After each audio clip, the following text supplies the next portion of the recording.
Eh, masalah yang kemarin itu kan kalau nggak salah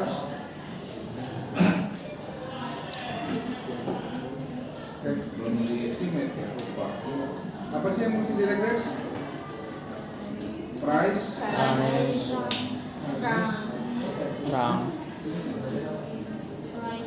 Price bank.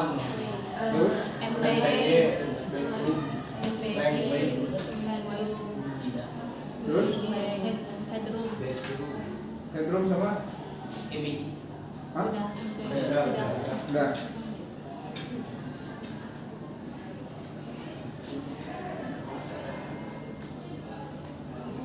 Oke, nah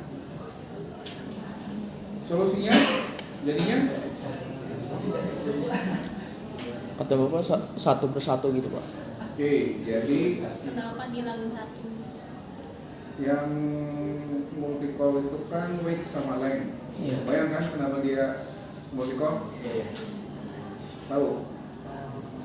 Karena ada hubungan. Tahu kan?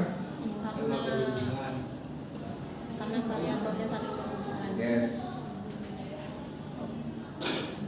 Yang satu kita pakai length.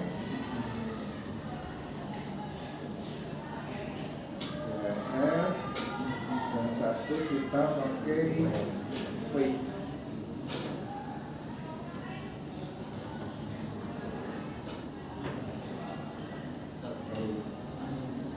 Oh, salah. Weight.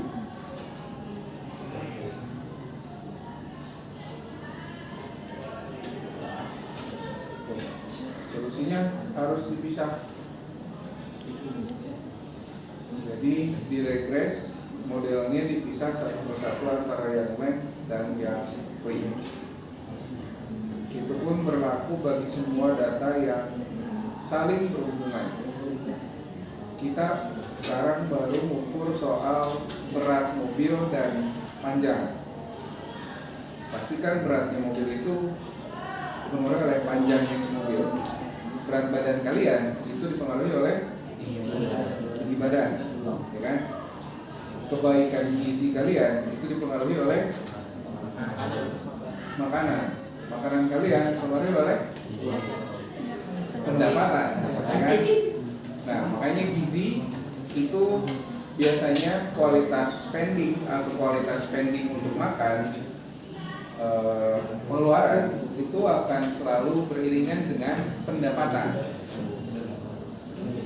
Maka ketika korelasinya terlalu tinggi, otomatis kita harus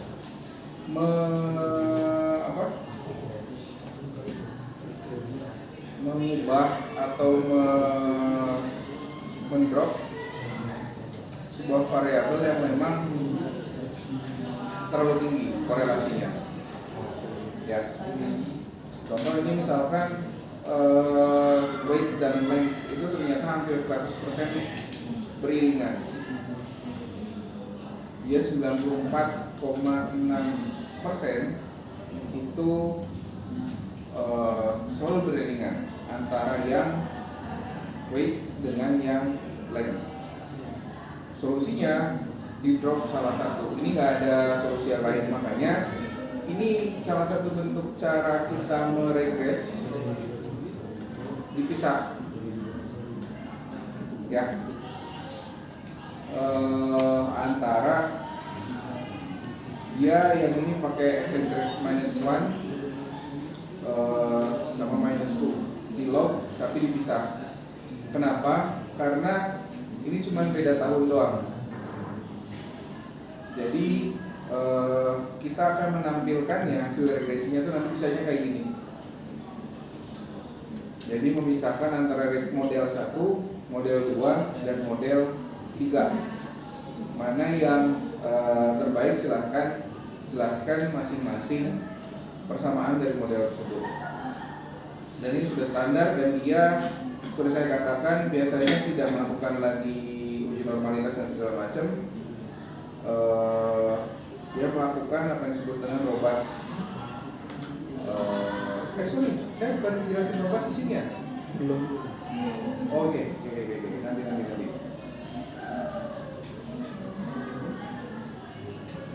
Oke, sampai sini ada pertanyaan soal nomor 1. Nomor 1 selesai ya? Bisa berarti?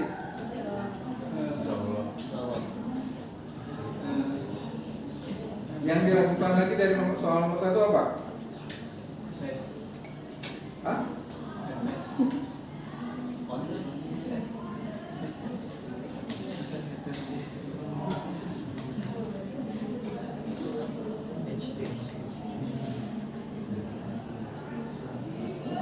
Ini kena atau nggak kena?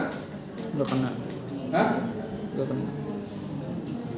Kena atau nggak kena? Nggak kena. Kenapa? Karena kurang dari 0,05. Hmm? Kurang dari 0,05 kan. Bukan harus lebih besar. Ya harus lebih besar. Berarti ini Nggak kena kena. nggak? Kena. Hah? Enggak. Ya kena. Aterosklerosis itu lebih besar atau lebih rendah? Lebih besar dari 0,05.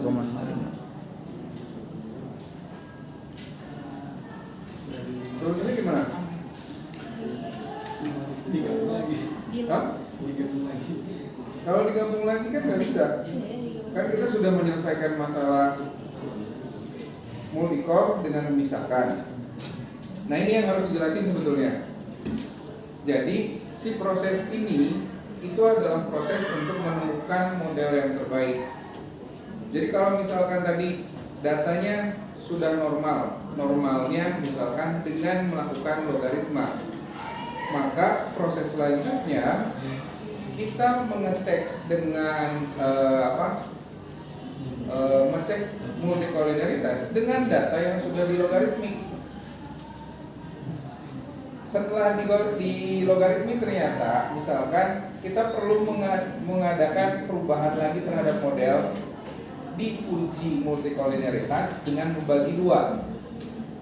Maka uji heteroskedastisitas itu kita lakukan dengan data yang sudah terpisah. Jadi ini adalah proses yang konsekutif. Bukan artinya kalau misalkan setelah dibuktikan tapi tidak dilakukan tindakan apapun. Jadi si proses ini harus series. Jadi modifikasi terhadap data itu bukan artinya misalkan setelah di log terus yang dianalisis selanjutnya ditinggalkan lognya. Jadi proses ini berlanjut sampai akhirnya kalian menemukan model yang terbaik. Ngerti nggak? Jadi konsep apa itu? Konsep bagus. Consecutively tersusun. Jadi kan kita melakukan perubahan pertama. Contoh misalkan ya,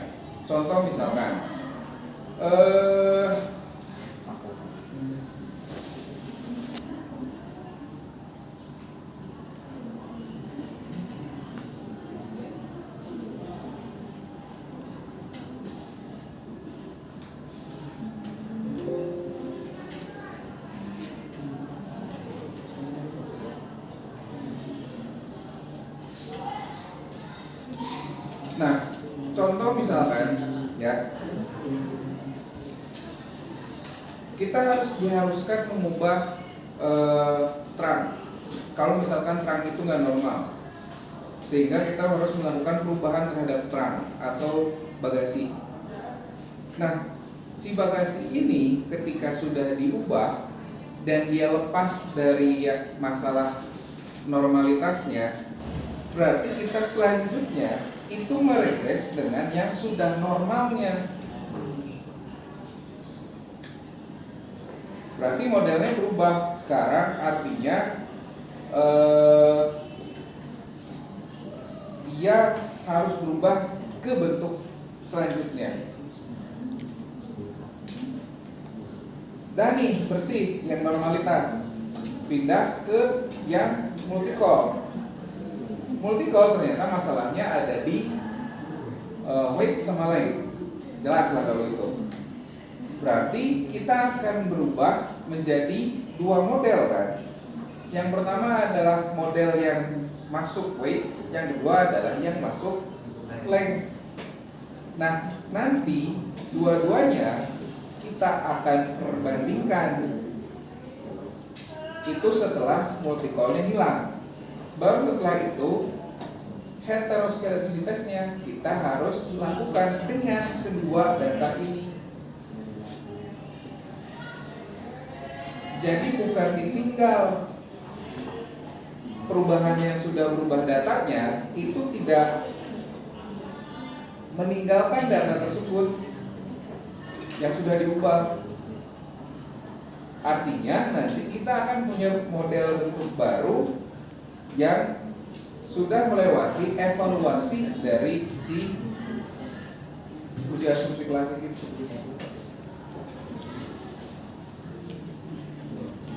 Ngerti nggak? Kalau gitu datanya dipisah dulu di awal atau langsung uji normalitas dulu Pak? Kenapa harus dipisah dari awal? Enggak, yang kayak length sama weight-nya itu setelah di regres awal. Kan kita baru ketahui setelah kita regres kan? Iya. Kan normalitas itu sebelum diregres kita coba cek satu persatu. Ya kan? Cek satu persatu, ada yang tidak normal, kita ubah dia menjadi bentuk yang normal. Contoh di log. Proses kedua, kita ngecek multikolonialitas. Ternyata setelah perubahan ada yang di log pun, ternyata ada yang saling berhubungan. Maka kita pisah jadi dua. Nah, berarti dia sudah normal, dia sudah bebas multi-call. Yang ketiga, kita harus uji dia adalah heteronya. Nah, heteronya ini bukan berarti pindah lagi ke data yang sebelumnya. Data yang sudah diubah dengan dua model yang berbeda, itulah yang diuji heteroskedasisitasnya. Jadi proses ini menguji dan mengubah si data menjadi sesuai dengan syarat uji asumsi klasik. Jadi bukan cuma dicek terus dibiarin kita nguji dengan data yang sebelumnya, enggak.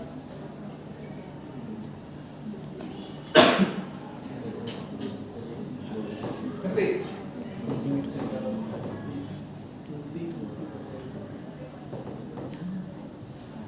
Ngerti enggak?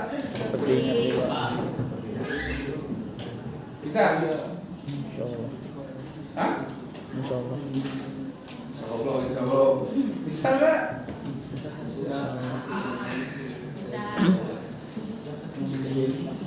Pak, itu kan ada banyak transformasi Pak. Kalau Ya. misalkan bukan cuman log, bisa nggak Pak? Ini dia menawarkan Iya. berbagai macam transformasi. Itu kita nggak apa-apa. Apa sih namanya? Variabel independen satu itu log misalkan, yang satu square, yang satu bisa nggak? Boleh. Cuma nanti kita balik lagi ke interpretasi. Kalau dipangkat berarti kita harus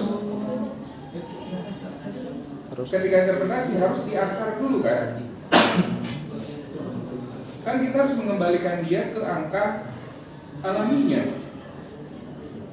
Kalau di log itu jadi persentase. Kalau dipangkat kita harus mengembalikan dia jadi akarnya kan. Kalau di inverse kita balikin lagi aja ke reinverse-nya. Makanya harus hati-hati gitu kita ketika ngecek datanya.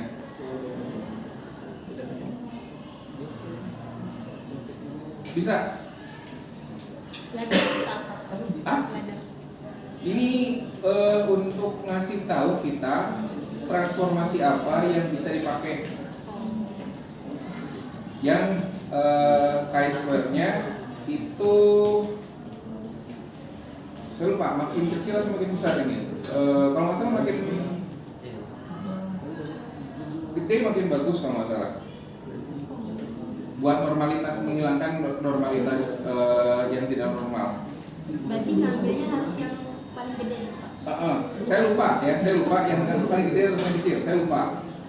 Untuk yang ini Pak ya, probabilitas itu Pak. P plus KI-nya saya lupa. Tapi yang jelas kita bisa memilih transformasi itu. Kalau ini kita masih bahas normalitas ya. Yang normal yang mana dengan menggunakan si ladder ini.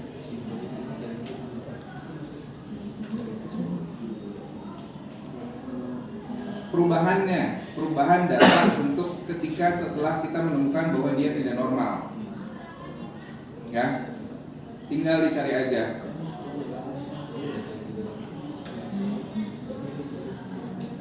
Maka sebetulnya nanti model pun bisa berubah. Kalau sebelumnya kita bicara soal rise run dan segala macam, nanti mungkin sudah berubah menjadi log dari FPG dan segala macam.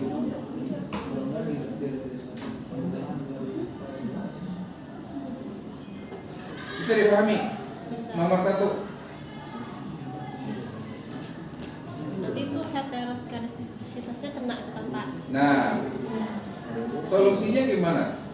Lihat di yang leadernya tuh Pak. Hah? Lihat di yang itu, yang di leadernya.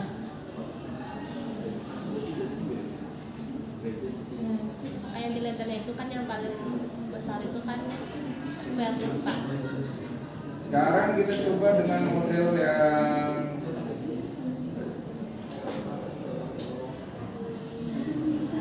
ultimate solution, ya. Ultimate solution ketika kita menemukan data yang sama sekali sudah tidak bisa diubah penyakitnya. Kalau di SATA itu ada yang disebut dengan robust regression.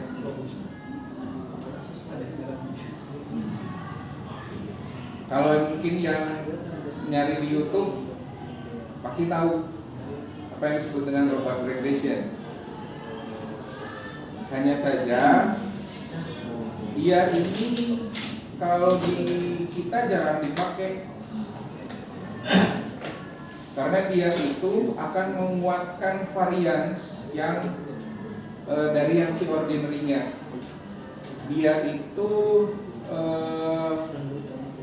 programmer's comment that computes robust variance estimator based on published. Ini solusi ultimate kalau misalkan setelah di transform, setelah di apapun nggak hilang-hilang heteroskedasitasnya, satu-satunya adalah dengan di robust. Dia akan menguatkan variansinya, mengecilkan standar errornya dengan menggunakan program komputer programming di dalam sini. Sehingga kalau kalian dia minta lagi head test untuk ini, dia nggak akan mau.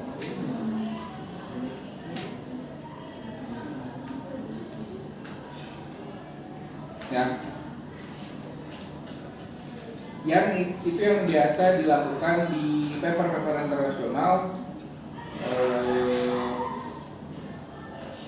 Biasanya dia pakai menggunakan robust itu secara otomatis.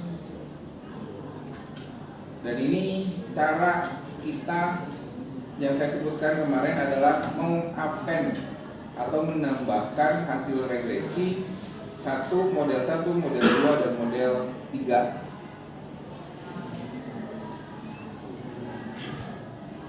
Jadi nanti udah kelihatan, misalkan yang satu di log dengan -1, yang satu di log dengan -2. Kalau masalah -1, -2 di sini, ini dia menggunakan data time series, data waktu. Jadi kurang lebih seperti cara kita menyajikan hasil regresinya.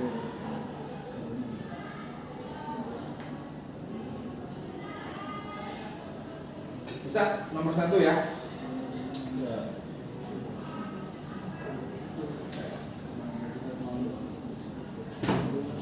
Bisa. Pak, kan tadi kan yang multikolonialitasnya kan tuh udah clear kan. Terus lanjut lagi ternyata heteroskedasitasnya yang kena. Nah itu cara solusi yang heteroskedasitasnya itu lihat yang di laddernya itu kan. Robas. Oh pakai robas. Yes. Nah cara bahasa yang robas itu gimana tuh Pak? Kasih opsi di sini. Kalau di Stata kita langsung memberi robust regression. Oh berarti kalau dikasih robas langsung selesai itu Pak? Yes. Tapi kita coba bandingkan antara yang dirobas dengan yang tidak dirobas ya. Dia itu hanya akan mengecilkan varian.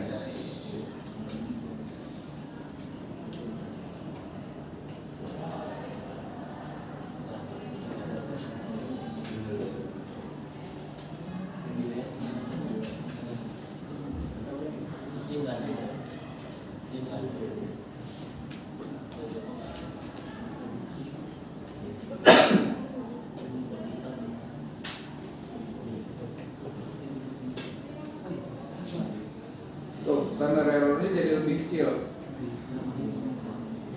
Ini 217. Sorry. Ini tab standar error. Standar errornya mana? Ini tab. T-nya jadi lebih kecil. Koefisiennya sama, tapi dia hanya akan mengubah ininya aja, nilai T dan nilai standar errornya. Jadi koefisiennya tidak akan terganggu, tapi T sama probability value-nya yang diubah. So, ini solusi ultimate, ini solusi terakhir. Kalau misalkan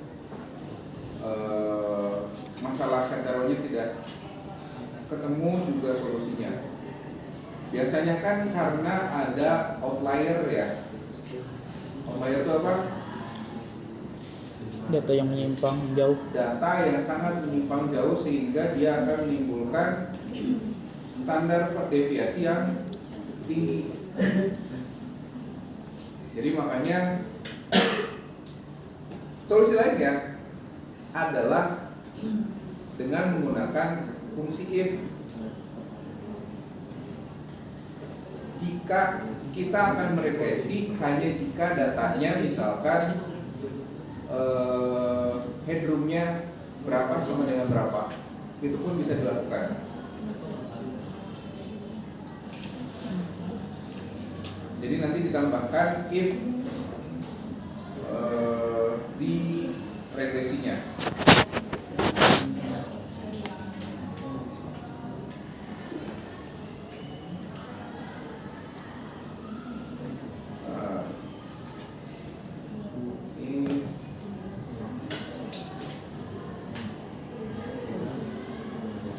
Pak, berarti nge-ladder juga nggak dipakai Pak? Apa? Itu yang di ladder nggak dipakai. Maksudnya? Ladder forward. Iya, tadi tuh yang hasil dari laddernya tuh Pak. Silakan dipilih menurut saya. Kemarin saya pernah coba pakai ladder forward. Nah hasilnya semua normal, tapi saya belum lanjutin ke yang apa tuh heterometer. Kalau pakai yang ladder, normal semua tapi Kan gini, kalau ladder ini dia menyajikan pilihan mana yang kira-kira menurut kalian itu jadi baik kan. Tinggal dipilih aja dari si ladder ini kira-kira mana yang bisa dipakai. Transformasinya mau dibikin kubikal, mau dibikin square, mau dibikin akar, mau dibikin inverse, mau seperakarnya, seperkubiknya, tinggal diubah aja. Cara ngubahnya tahu kan? Ada rumusnya. Ada rumusnya.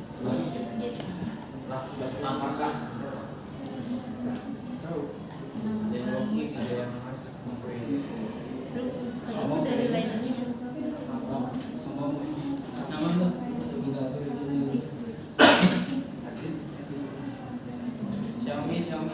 Coba dikondisikan HP-nya siapa?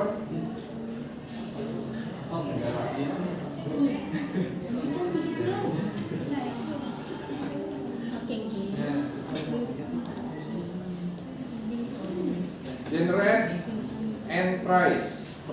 legal baru. Sorry, yang tadi yang apa, terang ya? Terang. Sama dengan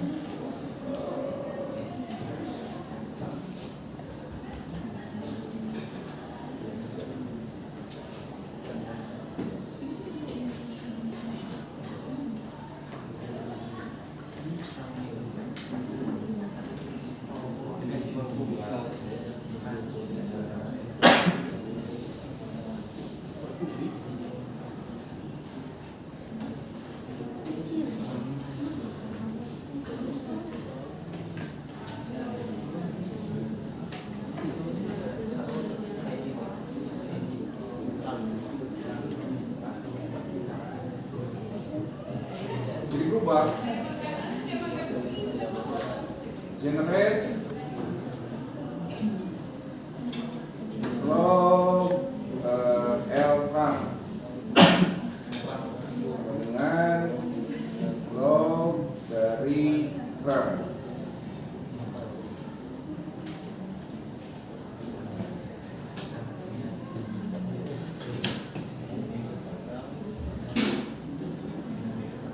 Yang satu di kubik, yang satu di log dari si terangnya. Jadi nanti tinggal kita masukin mana yang mau kita masukkan ke dalam model yang kita periksa. Cuman maksudnya hati-hati itu kalau misalkan ada lebih dari satu transformasi di apa namanya di regresi itu apa Pak maksudnya? Yang harus hati-hati tadi kata Bapak. Kan yang satu di log misalkan, yang satu di kubik. Interpretasinya gimana? Nanti dipakai pas di head test ya Pak ya. Kan kita harus mengembalikan ke angka semula kan. Yang satu di kubik, yang satu di log misalkan. Makanya kadang-kadang orang itu udah ngambil gampang praktisnya, ya udah di log aja semua.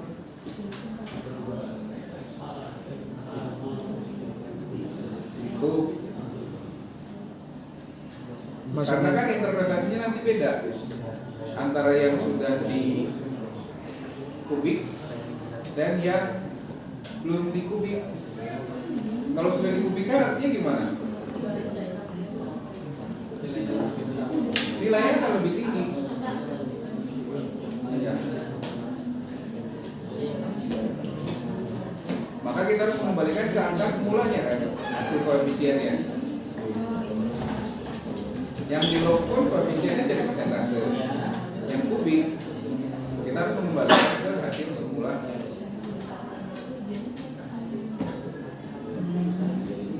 Karena dia bentuknya kubik. Si koefisiennya nanti pas setelah di regresi.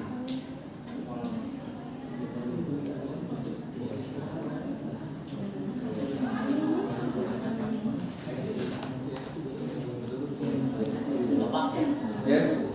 Kan misalnya kita mau nih apa kriteria kan? Nah kriteria yang bagus itu gimana sih? Yang mana gitu? Nah, saya lupa. Tadi saya bilang bahwa kalau nggak salah sih yang probability to K-nya itu lebih besar. Ya iya, sama kayak waktu nonton di YouTube juga gitu. Jadi probability itu harus gimana ya? Itu ada yang besar yang kecil gitu. Ya harus lebih dari yang 10. Iya. Harus lebih dari 10%. Bukan 5% Pak. Hah? Bukan 0,05. Kalau nggak salah ya 0,0, kalau nggak salah 10% critical value-nya. Makanya kalau di log itu masih boleh-boleh aja, karena dia masih di 0,1 atau 10%. Kalau di lognya nggak masuk. Hah? Kalau di lognya nggak masuk Ya berarti 10%. cari yang lain. Berarti nanti kita bisa milih ada dua opsi itu Pak. Yes. Satu modelnya yang di log, satu modelnya yang kita pakai pilihan leader itu. Ya, makanya saya bilang hati-hati ketika melakukan transformasi modelnya. Gimana kalau misalkan yang satu di log, yang satu di kubik? Kalau mau lakukan gede, persegi. Yang satu di square, yang satu di akar, yang satu di inverse. Kan kita harus balik ketika kita punya koefisien mana yang netral.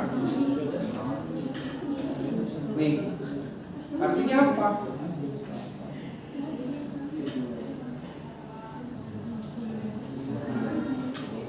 Ini kan kita harus kembaliin dia si koefisiennya ke jadi angka yang semula, karena si n terang ini adalah kubik. Angka semula itu yang mana? Sebelum di kubik. Sebelum di kubik.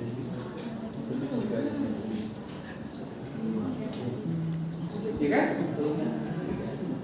Artinya tinggal kita kalau di akar, kalau di pangkat, kita tinggal di akar.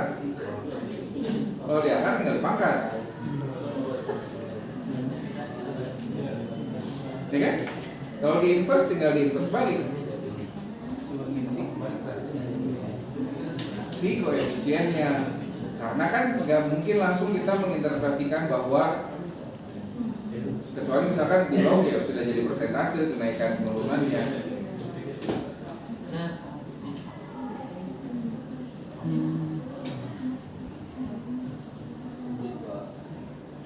Lanjut. Pak Halid,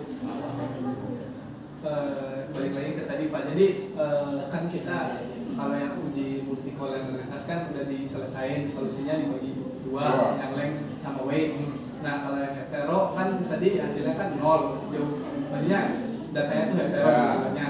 Nah berarti solusinya tuh solusi paling efektifnya tuh dirobas. Nah kalau udah dirobas nanti si ekstrak tesnya gimana? Nggak bisa dilihat tadi tes. Berarti langsung aja udah Dia variansinya sudah sintetis. Jadi langsung aja itu. Terus model yang diambilnya apa Kak? Yang terakhir yang setelah dirobas. Dan kita memberikan keterangan bahwa kita sudah melakukan robust regression pada variabel tersebut. Tapi kalau solusi yang tidak pakai robust berarti tadi yang pakai ladder Transformasi jadi ladder atau data yang dianggap outliernya dibuang. Cara mengetahui data yang outlier itu gimana? Nah, kan balik lagi, kan kita bisa tahu dengan cara memetakan kan sebarannya.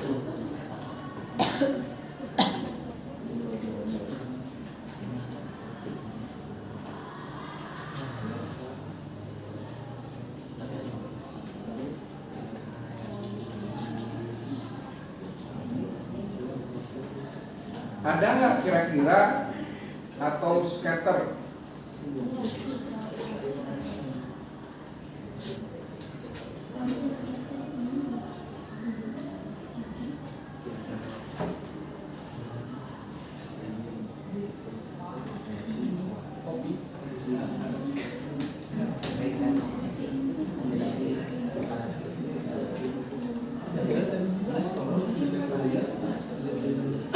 Nih,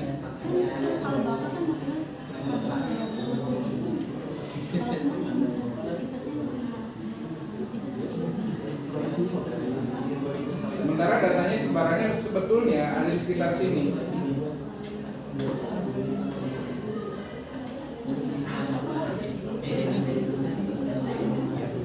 Maka biasanya yang ini yang buang. Cara buangnya gimana, Pak? Ini Di if misalkan supaya dibatasin ya.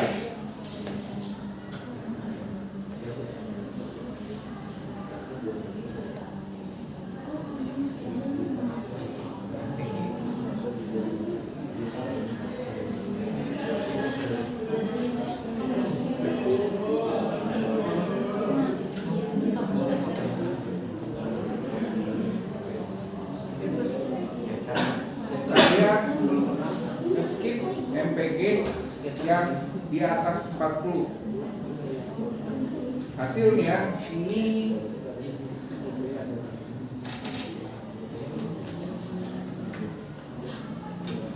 tetap yang weight itu kan yang berpengaruh dari tadi juga, cuman sekarang jadi lebih bagus, signifikansinya jadi lebih bagus dengan apa tadi, menghilangkan data yang sifatnya outlier.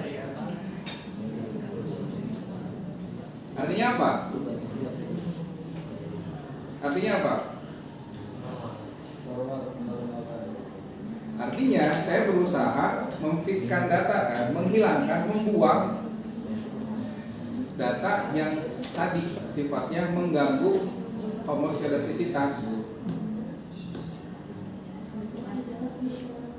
Tetapi kalau dibuang Dibuang artinya nih, ini akan berubah.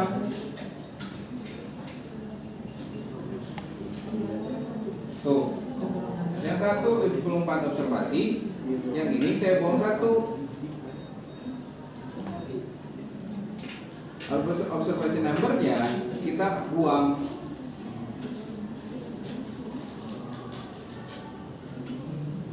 Ya, karena kita buang satu yang di atas 40 tadi misalkan,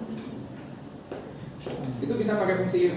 Kalau enggak pakai robust, di if dulu atau di if, habis itu di if di robust bisa.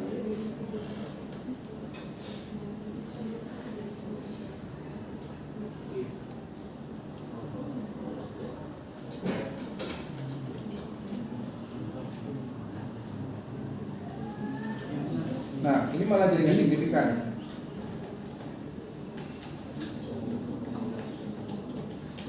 Jadi error. Benar-benar jadi lebih tinggi.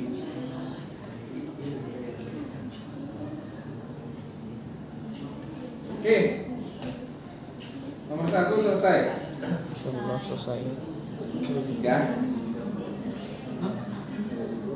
Bisa lanjut ke nomor 2. Lanjut. Coba. Soal nomor 2 itu apa sih? Bau apa? BWGH.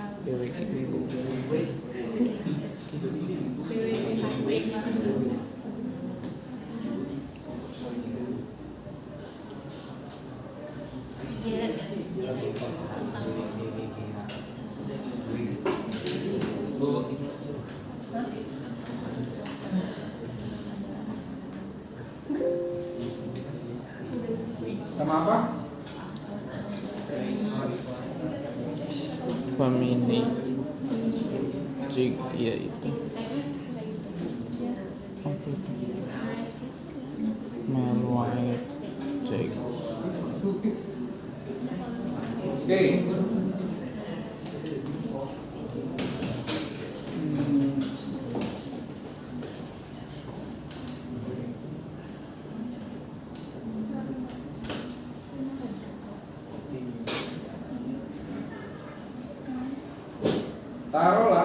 Taruhlah si data yang ini yang sekarang.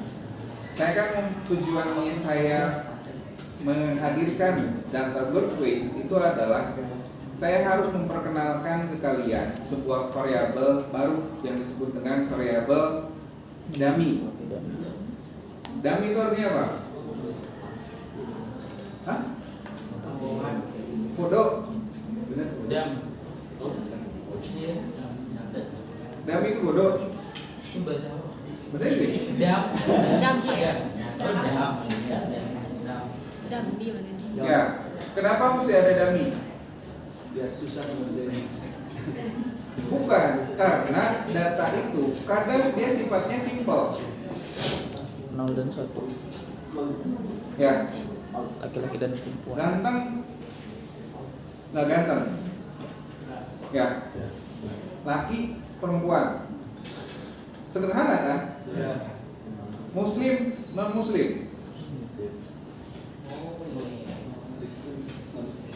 Kaya, Miskin. tidak kaya, ya kan?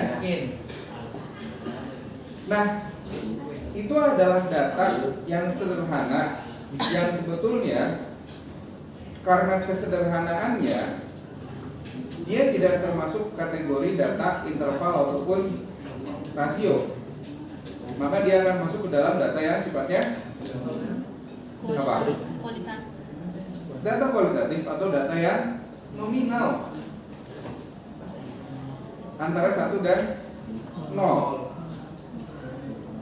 Ya, nanti kita akan belajar juga kalau misalkan datanya sudah berupa order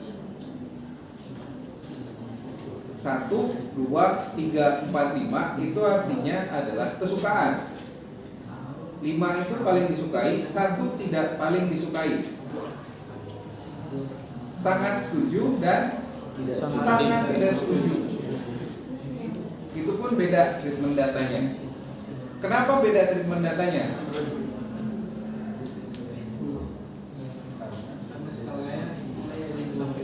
Oke, kena artinya 1 itu apa? Iya. Sangat tidak. Iya. Hah? Iya dan Kecil, sangat kecil. Artinya 5? Sangat besar. sangat besar. Yang mana nih? Maksimal. Iya kan? Beda halnya dengan frekuensi. Kalau misalkan ngerokok 1 kali, 2 kali, 3 kali, 4 kali, atau 5 kali. Beda nggak dengan yang tadi? Nah, itulah kenapa kita butuh treatment untuk data-data yang sifatnya non rasio dan non interval, yang order dan yang dummy tadi. Nah, sekarang dummy-nya itu saya taruh di X. Bisa nggak dummy-nya ditaruh di Y? Sulit. Dummy-nya sekarang saya taruh dia itu di X, bagian dari persamaan yang akan menjelaskan Y. Ya, bisa nggak dummy tersebut saya pindah ke Y? Kayaknya nggak bisa. Kenapa nggak bisa? Toh pada kenyataannya kadang kita melakukan analisis terhadap data yang sifatnya sederhana. Contoh, keputusan pembelian. Beli nggak beli kan? Iya. Ya kan? Apalagi soleh dan tidak soleh. Apa sih yang mempengaruhi kesolehan seseorang? Apa sih yang mampu mempengaruhi kelulusan seseorang? Lulus tidak lulus?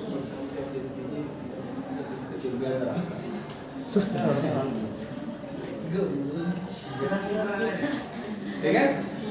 Nah, nanti kita akan belajar ke sana. Pertemuan depan si 1 dan 0 itu saya pindah ke Y. Nanti kita pakai perubahan bukan regresi biasa lagi yang sekarang. Kita pindah ke probit dan logit. Nanti kalian boleh cari di internet adalah probit dan logit. Oke, sekarang taruhlah datanya ini sudah normal, sudah bebas dari hetero dan sudah bebas dari multicore. Sekarang saya punya data hasil regresi kayak gini. Ya. Ini yang ini. Ternyata cara bacanya gini kan. Yang signifikan itu cuma ada 3. Yang di belakang kalau mau ngobrol di luar aja. Keluar. Kamu keluar. Oke, saya ulang. Cara menginterpretasikannya. Ya.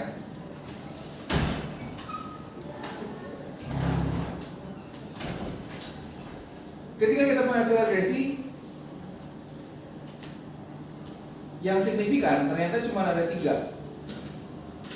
Ya, yang pertama adalah male, white, dan chicks. Di mana chicks itu adalah jumlah rokok yang dikonsumsi, ya kan? Dia variabel yang normal, yang bukan rasio, ya. Di chicks, kita coba lihat chicks, atau tuh dia ada 0 sampai dengan ada yang 10 batang, ada yang 20 batang. Nih frekuensinya, ada yang 0 sampai dengan 50 batang sehari bahkan. Ya. Nah, ternyata makin tinggi rokoknya, hasil regresinya adalah minus 0,596. Makin tinggi dia ngerokok, makin tambah dia 1 batang, berat bayinya itu berkurang sebesar 0,5 ons. Ya, makin tinggi dia ngerokok. Sederhana kan?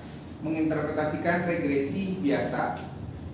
Nah, sekarang bagaimana dengan yang ini ketika dia adalah berupa dummy atau sederhana, yang male itu 1, yang white itu 1, yang female itu 0, yang non white itu 0.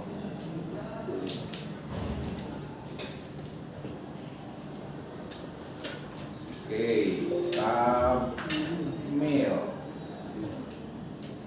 Tuh.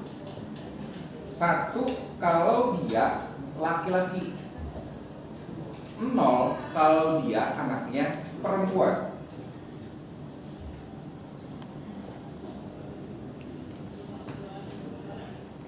Bagaimana interpretasinya?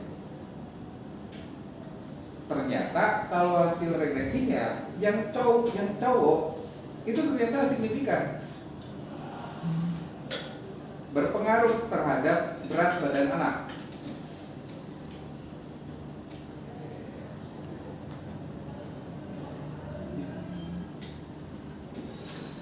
Lantas gimana caranya kita membahasakannya?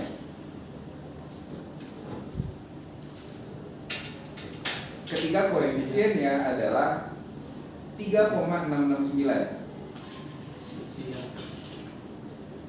Setiap anaknya laki-laki itu bertambah dan yang menjadi 3,669. Ketiga, setiap anak laki-laki yang lahir beratnya akan lebih tinggi 3,6 ons. Setiap anak kulit putih lahir, dia akan lebih tinggi beratnya sebesar 4,253 ons. Ngerti gak? Caranya gitu. Kalau yang tadi itu adalah kelipatan, yang chicks ya, makin naik dia akan makin turun berat badan anaknya. Tapi kalau ini dia adalah laki cowok kan, cuma ada 2. Berarti yang laki itu akan lebih tinggi berat badannya sebesar 3,669. Ngerti? Bagaimana dengan yang cewek?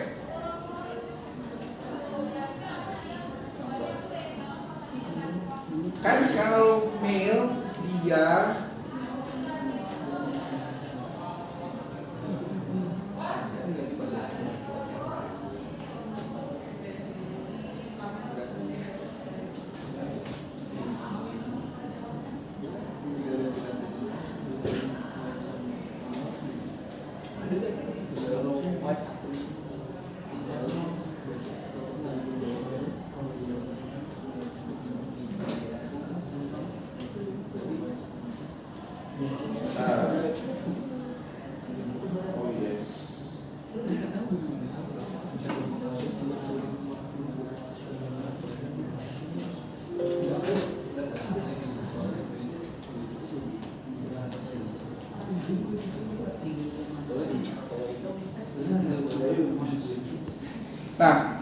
saya balik ya.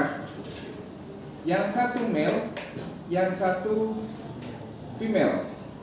Dibalik identitasnya. Kalau tadi di male itu 1 sama dengan laki-laki, di female itu 1 sama dengan perempuan. Ya. Makanya saya bikin variabel baru yang disebut dengan fem atau female, singkatan dari female. Male dan female. Nah, tadi yang 1 di male sekarang jadi 0 di female. Ya. Kita cek hasilnya kalau misalkan kita masukin, kita ganti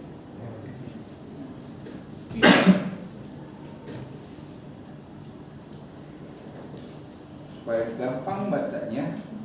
Nih, ternyata kalau dibalik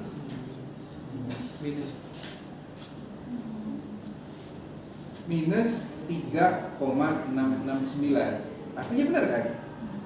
Tadi katanya kalau yang cowok plus 3,669. Kalau yang cewek itu minus 3,669.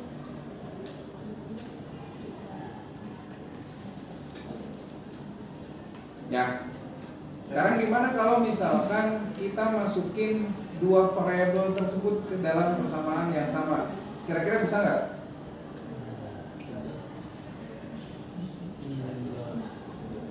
Di regress.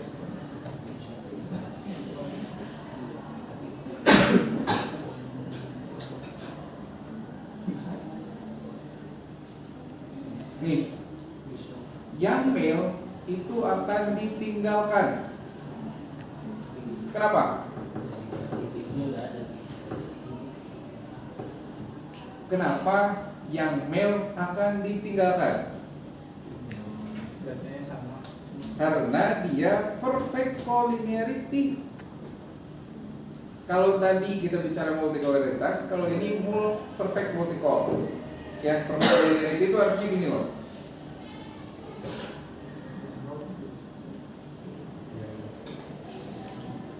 Nih, 0 di sini sama dengan 1 di sana kan? Ya. 1 di sini, 0 di sana. Makanya ketika kita melakukan dummy variable kayak gini, 1 aja yang dipilih. Yang male-nya atau yang female-nya, yang neraka atau surganya, yang ganteng atau yang jeleknya.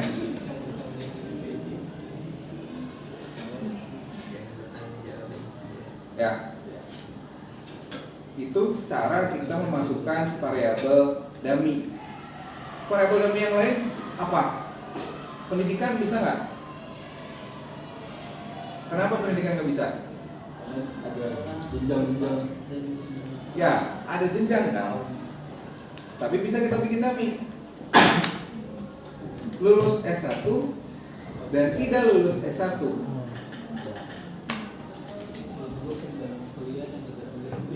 Kemudian tidak kuliah, ya kan? Tapi kalau bodoh sama pintar nggak bisa. Bisa aja. Jadi harus kayak di atas KKM atau tidak gitu. Yang jelas adalah kan ketika kita mengkategorikan data, kita harus tahu standarnya.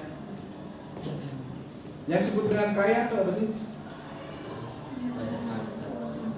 Yang sudah memenuhi Family income-nya di atas berapa? Ya kan? Yang disebut dengan perokok berat itu yang kayak gimana sih?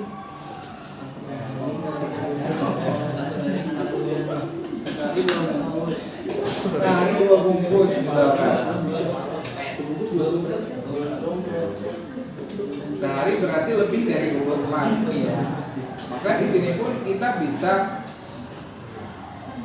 mengubah variabel-variabel yang rasio ini, yang misalkan family income, tax, price, semua itu menjadi dummy. Ya, hanya saja tadi kita harus ingat bahwa kita punya apa yang disebut dengan dummy variable. Kita nggak bisa masukin kedua-duanya, ya kan? Dan juga karena tadi dia akan perfect collinearity antara male dan female-nya. Berarti kalau dan itu otomatis skala 0 sampai 1 doang gitu. Kalau dari 1 dan 0. Untuk data yang sifatnya sederhana dan 1 dan 0. Dia makanya ada yang bilang dia itu merupakan kuantifikasi dari yang kualitatif. Ya. Dia merupakan kuantifikasi dari data yang kualitatif. Data-data yang sifatnya sederhana. tapi saya pernah baca di Google atau salah apa benar katanya yang data kayak gitu tuh bukan data normal, bukan masuk data normal. Gimana? Yang memang bukan data normal. Tapi masih bisa untuk di. Iya, dia itu hanya akan berdiri antara 1 dan 0 kan. Berarti perlu uji asumsi klasik nggak? Untuk yang dummy itu tidak masuk ke dalam ujinya tadi. Yang diuji yang rasio. Yang mana? Income, check tax, check price, checks.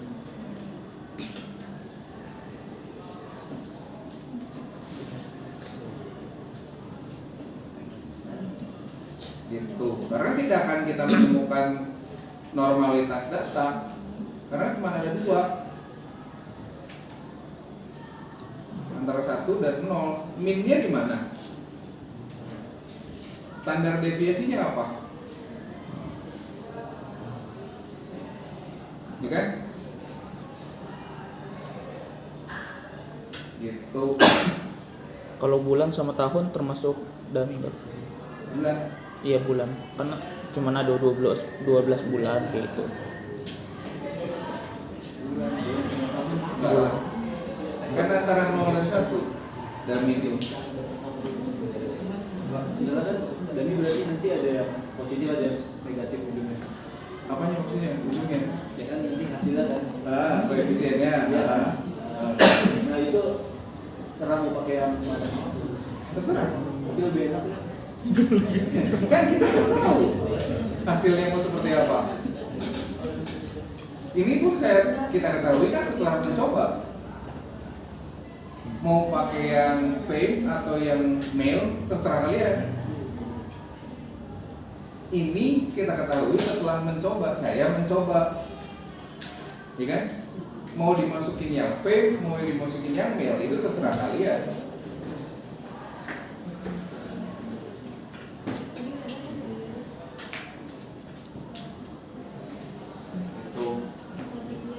Makanya kalau model ya dari awal itu dia bisa berkembang.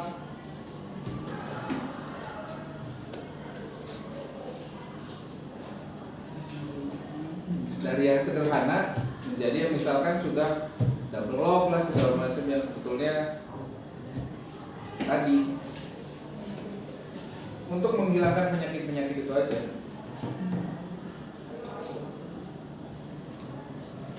Oke, Dami udah ngerti ya? Udah.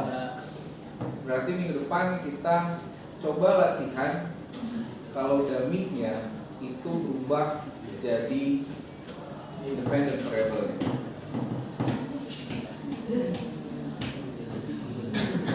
Bisa ya? Berarti Enggak aja. UAS kita offline. Saya akan memberikan hasil regresi. Regresinya udah tahu ya? Tinggal baca. Kalian tinggal analisis yes. di kelas. Satu soal. Bisa 1, bisa 2, bisa 3, maksimal 3. 3 hasil regresi. Jadi kalian bisa kalau analisis, kalau software kan gampang. Yang susah adalah menginterpretasikan dari si hasil ini. Misalkan nanti ada uji normalitas. Saya sajikan hasil ujinya.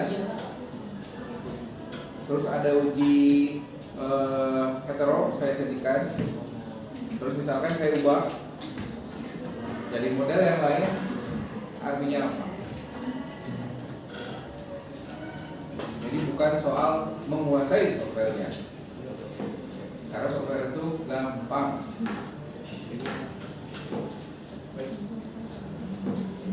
Yang menjadi penting adalah pemahaman kalian. Ya.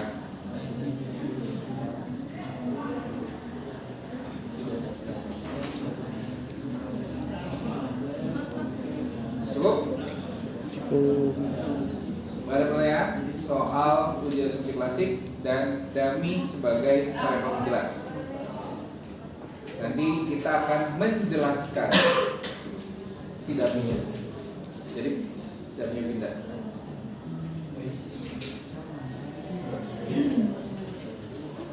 Dah, cukup ya. Terus sebelum dikasih ini dijelasin dulu itu data apa? Apa? Pas UAS dijelasin dulu itu data apa? Iya, kan ini ada nih, ada label. Setiap data yang hasil regresi itu pasti akan ada labelnya. Biar ngerti.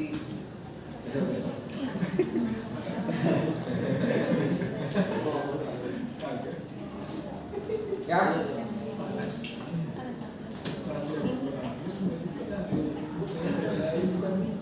Cukup?